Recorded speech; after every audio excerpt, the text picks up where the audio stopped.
Hoş gördük benim əzizlərim. Bugün sizlere Ulu Borsalımın şairler yurdu olan Kəpənəkçimizin Qürbət elde yazıp yaradan dostumuz şair İlqar Göyüşov yaradıcılığından Göysəm adlı şiiri paylaşıram benim əzizlərim.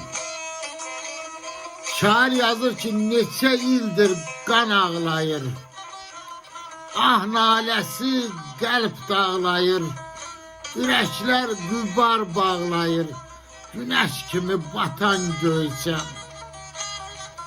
Nə bəxtəvər çağım vardı, Göyçə kimi gölüm vardı, indi quru adın qaldı, aslan kimi yatan Göysəm.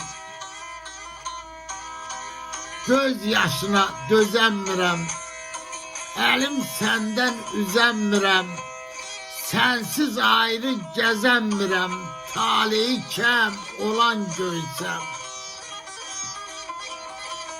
Ələsgərin yurdu verən, de kimdir halını soran, şıx alının qəbri talan, od içində yanan Göysəm, günəş kimi batan Göysəm.